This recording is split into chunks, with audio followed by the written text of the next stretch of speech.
Assalamualaikum warahmatullahi taala wabarakatuh.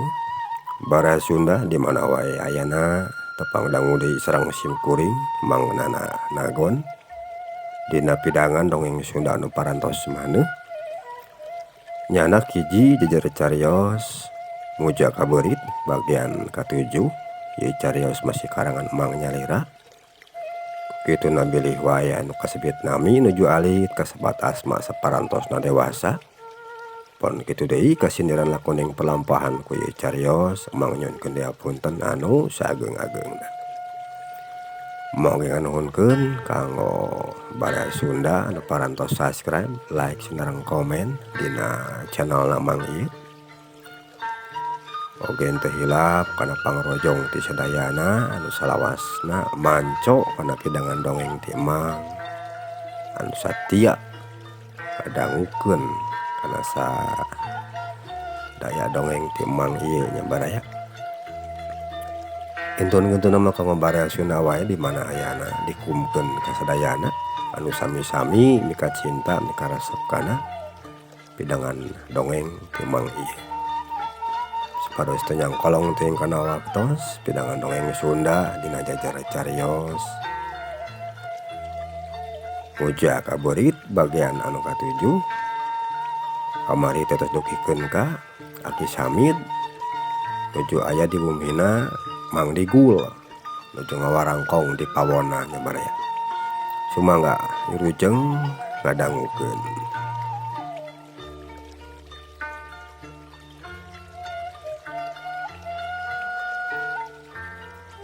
Tah, geus kieu mah dagoan we hasilna kuy laing dikul.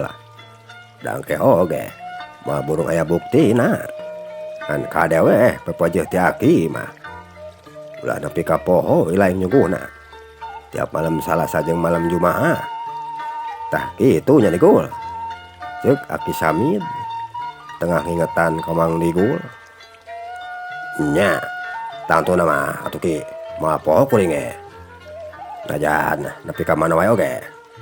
Teh mal Mang Digul bari nyurupkeut heula cai kopi nu geus aya di hareupeun manehna. Nya halus ari kitu mah ilaing kudu silih ingetan jeung pamajikan ulah nepikeun ka poho lamun bisa mah. Salamet saarea lain naon ceuk Aki Samid bari nguyup heula cai kopi manehna oge. Nya ki teh mal Mang Digul.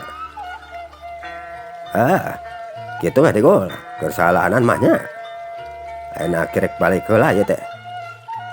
Tabab boga urusan ieu mah dewek mah. Nyai ayeuna kirek balik heula nya ceuk Aki Samid nyarita ka Bikemi anu keur emok sagigireun Mang Digul. Padahal mah engke we atuh Aki tuang heula sah kedap mah. Teh mal Bikemi. Wah, kon we gampang dahar mah. Engke deui Nyai. Teh mal Aki Samid bari mencrong ka Bikemi. Nya engke sakedap atuh Aki antosan. Ceuk Bikemi tuluy manehna cengkat heula ngan diukna. Geus kitu ngaleos ka ngon. Teu deula geus balik deui bari mawa duit kencring. Kek diuk deui sagigireun Mang Digul bari pok nyarita ka Aki Samid. Kituna teh bari ngasongkeun duit. Aki ieu mah atuh lumayan we heula nya. Etang-etang kanggo meser bako. Engke mah pamitos lancar sadayana. Tangtuna oge diparenan deui langkung ti sakieu. Doakeun we sing lancar ku Aki. Ceuk Bikemi bari ngasongkeun duit logaman ka Aki Samid. Tangtu Aki ku Aki oge didoakeun Nyai. Padahal mah keun wae atuh. Maka jeung kudu ngeupelan sagala. Kapanan keur kaperluan di dieu. Teh mal Aki Samid barjeng nampanan duit anu diasongkeun ku Bikemi. Wios Aki. Keun we da ari kanggo kaperyogian di dieu mah tos dipisahkeun. Teh mal Bikemi. Nya kajeun atuh ari kitu mah. Nuhun nya Nyai. Digul, akhirnya balik heula yeuh ayeuna mah. Ceuk Aki Samid bari cengkat tina diukna. Nya tuh Ki, ari moal engke mah mulangna. Teu malah Mang Digul bari manehna oge cengkat tina diukna. Geus kitu Aki Samid ngaleos ninggalkeun anu duaan. Rek tuluy balik deui ka imahna. Kocapkeun ayeuna Mang Digul jeung Bikemi. Samulangna Aki Samid teh dinya anu duaan dariuk deui dina palupu. Teu lila kadenge suara Mang Digul anu nyarita ka Bikemi. Tah, kitu cenah bieu ge Kemi jeung Aki Samid teh. Urang ulah nepi ka pohon ajan sakali oge. Ceuk Mang Digul ngingetan ka pamajikanana. Nya atuh bapana, komo kami malawi merhatikeun sabab bisi aya naon? Teh mah Bikemi. Alus lamun kitu mah. Tanah hari ayeuna duit ti laing masih aya keneh Kemi. Keur meuli susuguna deui kapanan. Sababna masih aya keneh poe nu kudu disingarepan ku urang.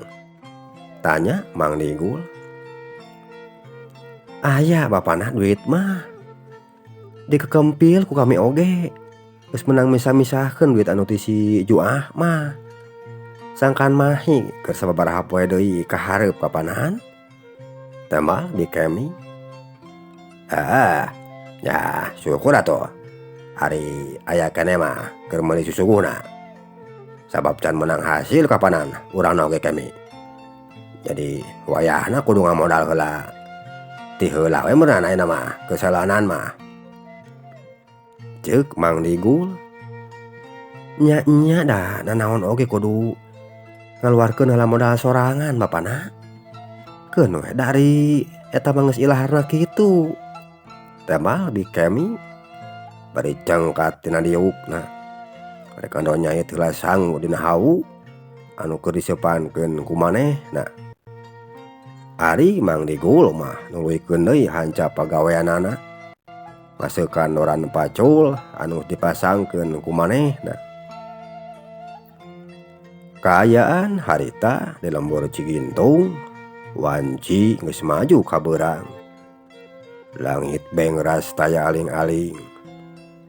Eueuh seutik oge mega anu ngahalangan. Panaon poe anu moncorong ti tebeh wetan. Panasna meuni karasa kana awak. Cahyana nyaangan ka sakabeh panca tengah. Manuk leutik recet di sarada. Sing ara celok jeung silih udag dina dahan-dahan kai jeung pada baturna. Aya oge anu keur singkalayang beunang andahareun keur nyumponan kabutuhan maranehna. Pasawahan anu aya di eta pilemburan anu parena keur mojeuna Sumedang beukah. Ti jauhna katenyo meuni sing borelak katojo ku panon poe. Lir emas sinangling nu keur mancerkeun cahyana. Angin leutik ngahiliwir nebak kana tatangkalan. Dauna pating garupae jeung arulang. Nambah waasna kaayaan dina mangsa harita. Kocapkeun 3 poe ti harita baraya. Mang Digul jeung Bikemi kawas biasa. Kira wanci seureum budak. Maranehna duaan geus tatahar deui nyiapkeun sagala susuguh ti jero goah imahna. Harita teh poe Senen malam Salasa. Anu kadua keur Mang Digul jeung Bikemi mah. Artina geus 3 kali nyuguhna ka Siluman Beurit teh. Geus nincak saminggu hitunganana. Ari Martala anu jadi anakna kawas biasa manehna mah. Eueuh di imah keur monok di imah baturna. Nu aya di imah ngan campur Mang Digul we jeung Bikemi. Sanggeus anu duaan rengse nyiapkeun sakabeh susuguhna di goah. Mang Digul jeung Bikemi marana tuluy arasup kanggona. Beri dariuk dina sisi dipan. nungguan naon rupa anu bakal kajadian dina peuting harita. Kaayaan di saluareun imah mending geus tiisieun. Keur mah ayana imahna Mang Digul teh di tengah sawah anu jauh ti nu liana. Kari-kari ngandoaan anu aya di jero eta imah teh. Jadi jemplingna dina peuting harita asa karasa pisan ku nu duaan mah. Nu kadengengan saukur sing saleorna sora angin anu aya dina saluhureun tatangkalan. Ditempas ku sora bancet anu sakapeung sok rajeun disada. Bapana, meni asa tiisieun teuing peuting ayeuna mah nya. Ceuk Bi Kemi nyaritakeun jadi salakina. Meupeusekeun kana simpena peuting. Wah, nya sarua we kami. Peuting sasarina oge, ieu kapanan? Eta mah rarasaan ilaing hungkul we meureunan. Tembal Mang Digul bari ngenyot ududna. Ari panonna mencrong kana lalangit ngon anu geus barolong bilikna. Tapi dah kurarasaan mak satu kawas peuting sasarina bapana. Peuting ayeuna mah meni asa camewek pisan. Ceuk Bi Kemi. Wah, naon bedana to? Ceuk Mang Digul. Lain bapana.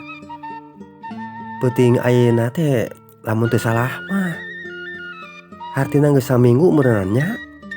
Urang nyuguh ka manehna teh sugan atuh babakti urang sadaya ieu teh sing aya buruhna. Ceuk Bi Kemi. Nya sugan atuh kami. Sababna lamun can menang wae buruhna mah rek ti mana deui atuh urang neangan keur dimodaleunana. Piraku kudu ayo-ayohan ngenyeman wae mah ka batur. Bari jeung eueuh hasilna. Atuh cilaka 12 meunan kami. Tembal Mang Digul. Nya lamun peuting ayeuna eueuh wae hasilna mah kajeun geus we urang eureun bapana. Sabab da kudu ka mana deui kami keur neangan modalna oge atuh. Bari jeung teu beunang ku duit saeutik kapanan. Ceuk Bi Kemi. Urang pangsiun we kami. Lamun eueuh wae hasilna mah anu urang Bandungan heula we peuting ayeuna mah. Tembal Mang Digul. Kaayaan harita di lemur Cigintung beuki dieu beuki maju ka peuting. Hawa tiis geus mimiti nyimutan ka sabudeureunana. Sakapeung sok rajeun kadenge sora sit uncuing anu ngelak dina saluhureun tangkal campole anu aya di satukangeun imahna Mang Digul. Sabab ku Mang Digul mah imah teh sakurilingna diparalakan tatangkalan anu jarangkung. Eta panas teuing we cenah lamun beurang. Diparalakanna teh ku sabangsaning tangkal kadu, campole, jambu batu, kersen, jambu air, malah tangkal kalapa oge aya. Dipelakan di sagigireun buruan imahna. Maksudna mah mereda ieuh we cenah lamun usum katiga. Harita kira wanci tengah peuting. Kaayaan di saluareun imahna Mang Digul. Tadina tiisieun teh ayeuna mah jadi rame. Ku sora-sora sasatoan anu aya di satukangeun imahna Mang Digul. Sora hayam anu aya dina sajeroan kandang menising garapak. Sora buk pating cakuk dina salureun tangkal. Ditempas ku sora anjing anu babaung ti kajauhan. Jeung sing gelebugna sora angin anu datang ka eta tempat. Apana? Sikana wae rek mimiti datang deui meureunan ciluman beuri teh. Eta sora angin meni ngagelebug kitu di luar. Ceuk Bi Kemi setengah ngahareos ka salakina. Kemi geus datang deui sikana mah. Urang Bandungan we heula ku urang. Kumaha jadina cenah? Emang Mang Digul cacap Mang Digul nyarita sarupa kitu. Rieg imah karasana ingeung kunuduaan tandani geus segug kedaton geus aya di dinya jeung geus asup ka goa. Ucapkeun ayeuna kaayaan anu aya di jero goa. Harita segug kedaton geus aya deui di goa.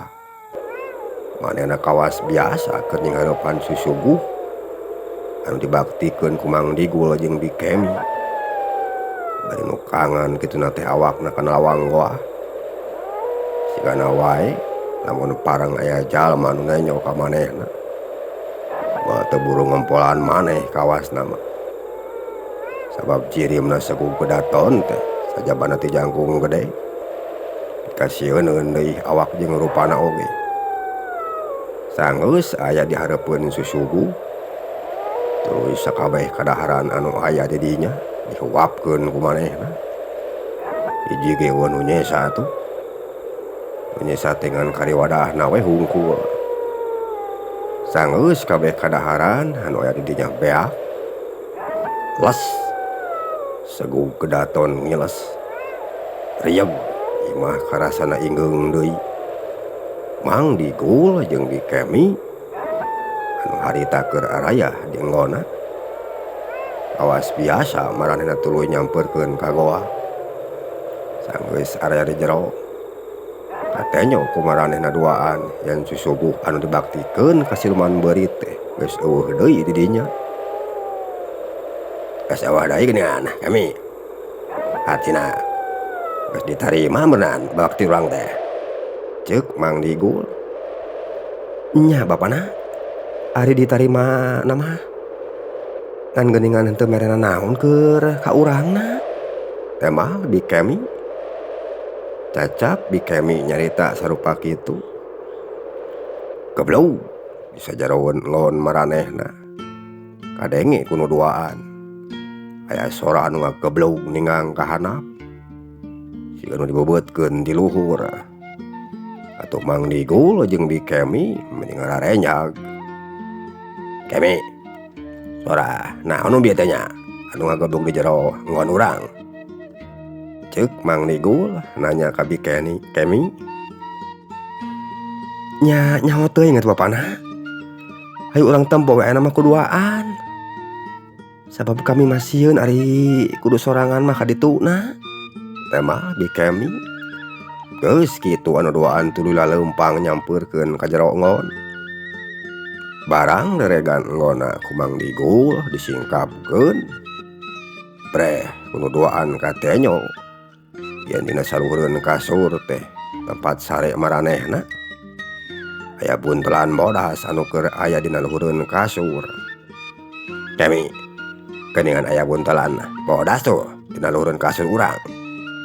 Buntelan naon nya? Ceuk Mang Digul bari nyamperkeun kana buntelan anu aya dina saluhureun kasur. Sanggeus deukeut gek anu duaan dariuk dina kasur bari mencrong kana buntelan anu aya di hareupeun maranehna. Bapana, sok buka eta buntelan teh atuh. Naon eusina tingali? Ceuk Bikemi bari cengkat ngajauhan ti dinya manehna mah. Sabab sieun cenah. Isi di jerona teh sato galak. Kami kan urang buka ku bapak. Ngan panyokotkeun heula tah bedog anu nyelap dina bilik. Sabab lain kudu naon. Bisi oray anu aya di jero teh. Jadi gampang kali nyempet wae lamun oray teh mah. Ceuk Mang Digul bae nunjuk kana bedog anu nyelap dina bilik. Geus kitu ku Bikemi dipanganyokotkeun heula eta bedog teh. Tuluy dibikeun eta bedog ka Mang Digul. Tep ku Mang Digul ditampanan. Bari muka buntelan bodas anu aya di saluhureun kasur teh. Mukana teh lalaunan. Sabab bisi sato galak cenah di jerona. Barang buntelan dibukakeun ku Mang Digul. Panon Mang Digul meuni olohok. Mata simeuteun. Ari piwir calangap. Ari tuluy mencrong kana eusi anu aya dina jero buntelan teh. Naon eusina bapana? Meni colok kitu. Nah ora atawa langir? Ceuk Bikemi anu rada jauh ti dinya. Lain kami, lain ora atawa langir ieu mah. Tapi tejo geura ka dieu kue lain. Bisi kami salah tetenyoan ya. Ceuk Mang Digul. Ah emu bapana, sieun kami mah. Ka dieu geura kami. Ceuk Mang Digul atuh Bikemi. Sieun-sieun oge teu burung manehna nyampeurkeun. Sanggeus deukeut breh ku Bikemi ka tenyo. Yen dina sajeroeun lamak bodas teh aya kotak kai. Dina jerona eta kotak kai aya perhiasan jeung duit anu lumayan loba. Atuh Bikemi meni calangap nenyo kitu mah. Bapana, geuningan ieu mah duit jeung perhiasan? Mun sakieu lobana? Ceuk Bikemi bari jeung ngarawu kana duit jeung perhiasan anu aya dina jero kotak kai teh. Nya weh teu salah deui. Ieu mah duit jeung perhiasan. Hartina ieu meureun buruhna urang salela ieu ngabdi ka siluman beuri teh bapana.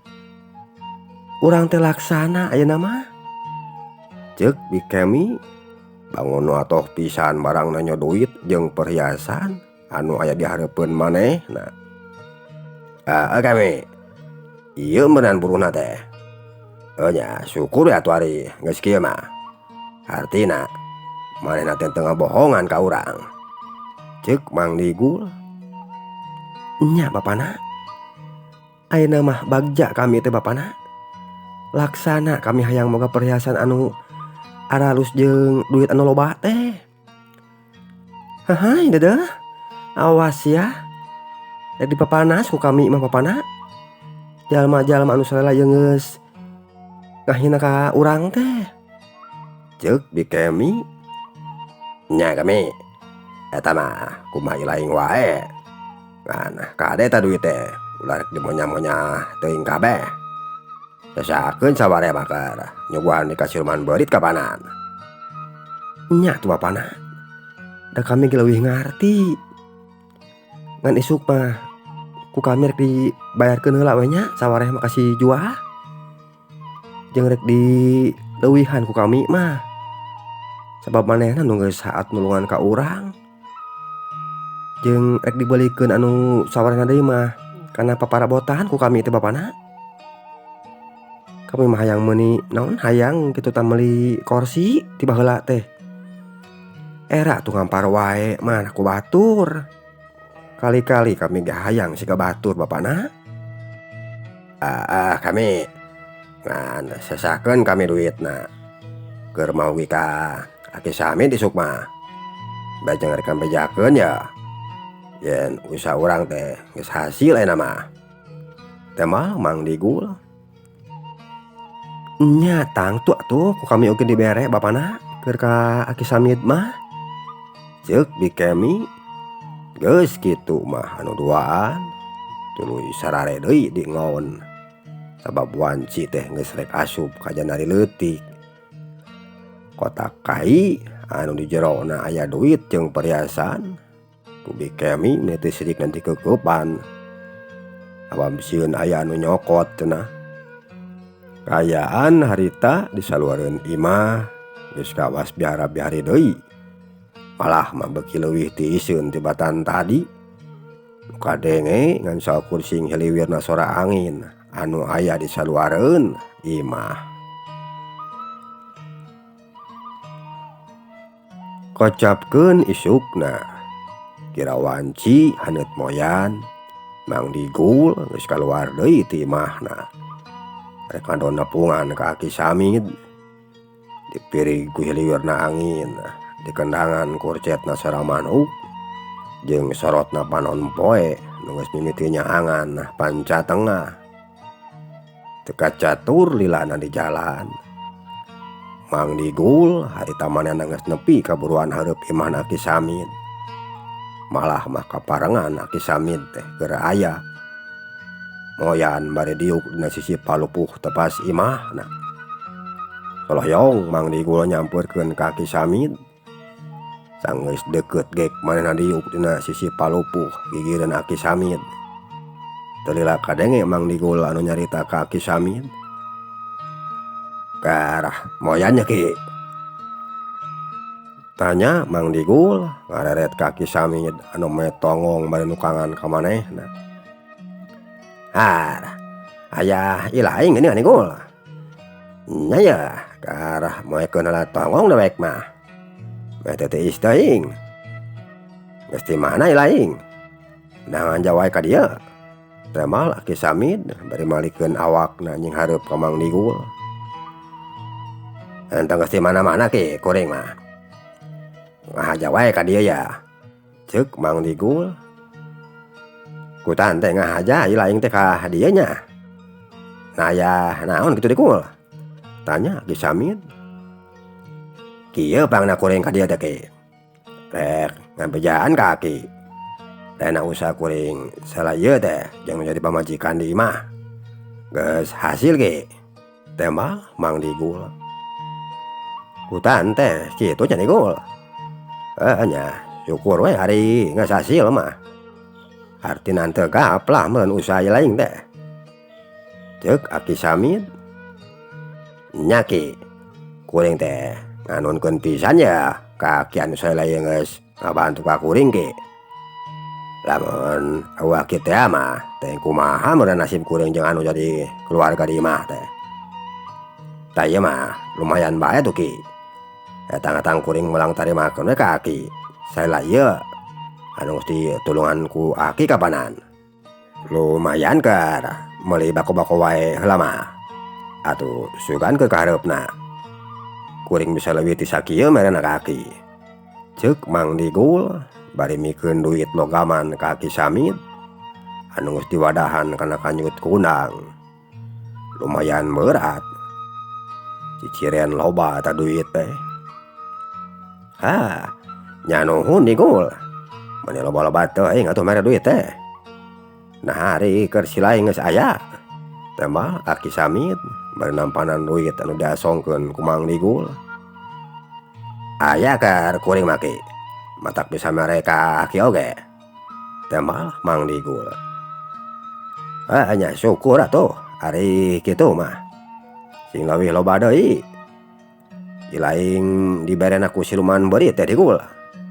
Ngan kade ulah nepi ka pohon nyuguhna ilaingnya. Eta weh pepejeuh ti dewek mah," ceuk Aki Samit bari katenyor damarah mai beungeutna. Sabab narima duit ti Mang Digul anu lumayan lain saeutik. "Nya tangtu atuh Ki. Moal poho kuring ge aya kana masalah nyuguh mah," ceuk Mang Digul. "Geus kitu mah anu duaan. Tuluy ngawarangkong ngaler ngidul, teu puguh hulu teu puguh buntut. Adu rame we jeung padu genah. Cag urang tunda heula kayaanana Mang Digul baraya anu keur ngawangkong di imahna Aki Samit. Ayeuna urang nyaritakeun heula di kemi. Harita sanggeus Mang Digul anu jadi salaki manehna ngaleos ti imah. Bikemi oge tuluy kaluar ti imahna. Leumpang muru ka imah bijuah. Nu jadi sobatna teh adon rek mayar hutang cenah. Teka catur lilana di jalan. Bikemi geus nepi deui ka imahna bijuah. Malah makaparengan bijuah teh keur aya di imahna. Sabab datara ka mamana ari manehna mah. Tisaprak ditinggalkeun maot 3 taun ka tukang kudu jadi salaki. Nah, sanggeus Bikemi ditita asup ka jero ku bijuah. Gek Bikemi diuk dina palupuh nu geus meunang amparan ku samak. Teu lila kadenge bijuah anu nyarita ka Bikemi. "Rek ka mana ilaing teh Kemi? Mending geus geuning kitu ka tempona. Eta perhiasan oge meuni reunceum kitu geuningan ayeuna mah dina awak teh," Cek biju nanya ka Bikemi. Bari mancrong kana awak na Bikemi anu mangrencum aya nama awakna teh ku perhiasan. Mun teu sirikna dipake kabeh atuh. Kongkorong, anting, gelang, malah gengge oge dipake. Sigana wae lamun irungna Bikemi ditinik mah burung teu diantingan ku manehna. Kuring mah ngahaja we ka dieu ju rek ieu mulangkeun duit anu ti heula teh nu kungsi nginjem ka ilaing. Rek tuluy ka pasar kami teh hayang ningalian korsi, ceuk Bikemi. Heueuh nya syukur we kitu mah. Meuni gaya ilaing make jeung rek balanya korsi sagala rupa kadayeuh Kemi. Keur loba duit meunana nya ayeuna mah ilaing teh. Ceuk biju nanya deui ka Bikemi. Ari loba mah henteu ju nya aya we saeutikna mah bubuhan kamari bapakna. Hasil tina jual beli tanahna jeung babaturanana kapanan. Jadinya aya leuwihna keur balanya kadayeuh mah.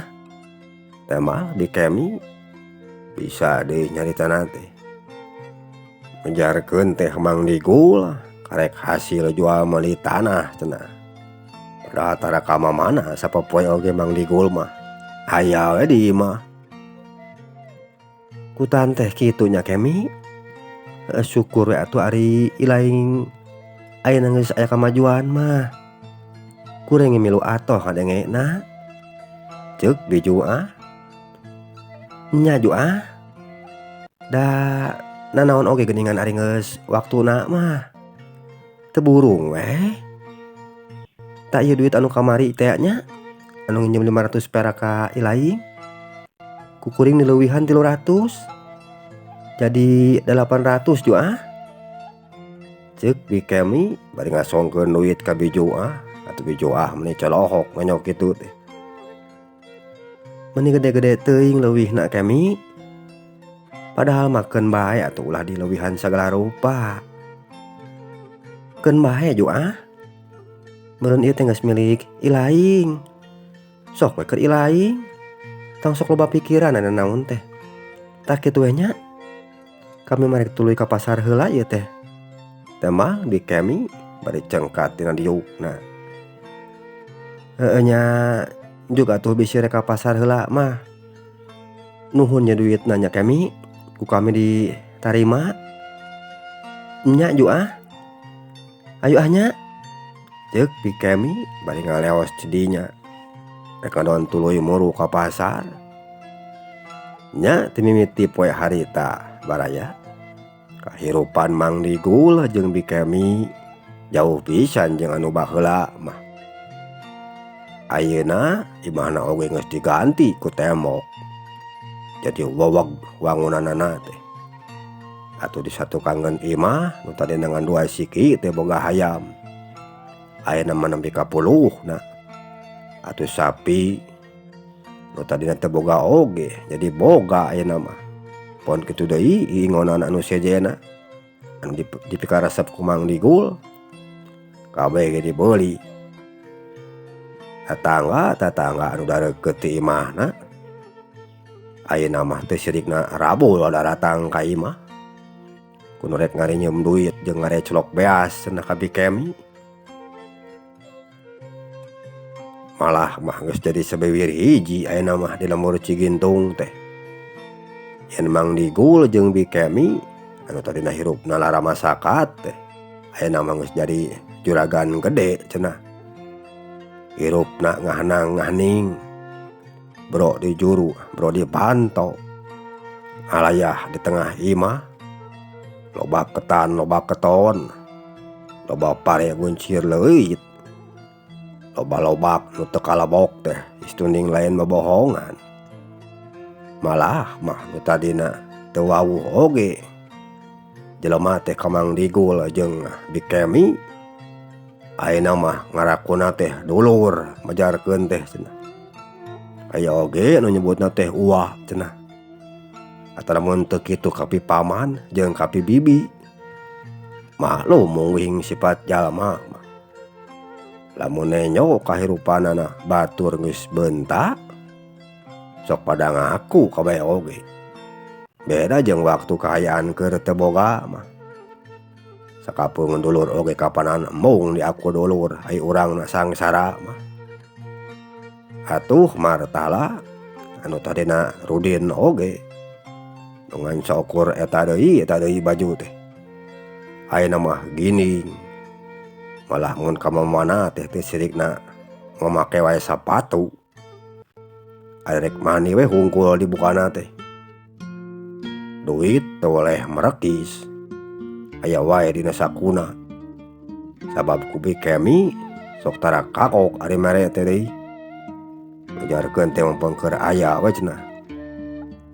Mang Digul jeung Bikemi tiap malam Salasa jeung Jumaah manehna sok rutin arasup ka goahna. Malah ayeuna mah ngahaja ngieun rohangan khusus keur sakalieun ari maranehna nyuguh ka siluman beurit. Koncina sok diceplengan ku Mang Digul. Jeung tiap genep bulan sakali ku siluman beurit, Mang Digul jeung Bikemi sok dikiriman pare anu ditundana teh eta pare dina leuit imahna Mang Digul anu aya di satukangeun imah. Ganting kumaha mawana eta beurit, nyaho-nyaho loba we pare anu aya dina jero leuitna Mang Digul teh. Kajabana ti duit jeung perhiasan, ayeuna mah Mang Digul oge teu kurang ku pare. Malah Mang Digul ngahaja neang pagawe nu keur digarawe di imahna, purah moekeun pare jeung ngurus sakabeh iingonan manehna. Aya we meureunan limaan wae mah nu digarawe di imahna Mang Digul teh. Tapi mungguhing sifat ning jalma baraya sok tara anger dina hiji martabat jeung pamandegan. Sok rajeun beunang ku euwah gingsir. Pon kitu deui harita oge anu karandapan ku Mang Digul jeung Bikemi. Maranehna duaan nu tadina mah biasa-biasa wae jalmana teh. Berehan kasasama jeung sok akur jeung batur. Ari kulila-lila mah jadi ngah adat. Lamun nanaon sok haok pelotot, hampang leungeun. Atuh lamun aya jalma sok ngarenjem duit ka Bikemi, lamun kaparangan can bisa mayar, ku Bikemi sok rajeun dicarekan beak karep lak-lak dasar. Bajeng sakapeung mah sok maen leungeun. Rasa maneh loba dunya jeung rasa maneh boga gunung pananggehan. Nyatana siluman beurit teh jadi kasasaha teh anggapna remeh we. Pon kitu deui Mang Digul. Sarwana manehna oge geus puguh martala mah anu memang pasipatanana geus kitu ti tatadina. Leuwih ungah adat jeung umaing. Jalmana barangasan sahaok kadua gaplok. Ari Aki Samid nu tadina cicing di imahna sorangan teh, ayeuna mah cicingna di imahna Mang Digul. Jadi jalma kapercayaanna Mang Digul. Jadi lamun aya naon teh Aki Samid heula anu disinghareupeun ka hareup. Sajabana ti kitu Mang Digul oge ayeuna mah ngabogaan centeng-centeng anu salawasna patuh jeung satia ka manehna. Sabab kabeungharanna Mang Digul teh ayeuna mah geus lain bejana deui. Istuning bener beungharna teh. Malah di lembur Cigintung mah bisa kawilang jalma nu pangnyegeudna. Nu bisa mapakan kabeungharanna Mang Digul. jadi sagala rupa kahayangna teh bisa kacumponan sabab kulobana duit. Pon kitu deui kahayangna nu jadi anak pamajikanana nu dipungpang hiji oge. Istuning ditudunan sagala rupana atuh martala hirupna teh ngan sakur hura-hura wae jeung nu jadi batur-baturna malah geus sabaraha kali oge gonta-ganti wae awewe eta budak teh. Bajang dikawin mah henteu tapi teu burung we ka martala mah awe teh daraekeun ngalayanan sabab anu ditanyona duit meureunan. Dina hiji poe martala Mang Digul jeung Aki Samid keur araya ditepas hareup imahna Mang Digul. Nu tiluan katenyo keur dariuk dina kursi jeung ngarenum cai kopi anu geus ngajalagrag dina luhureun meja. Lila kadenge suara Aki Samid anu nyarita ka martala nu keur diuk dihareupeun manehna.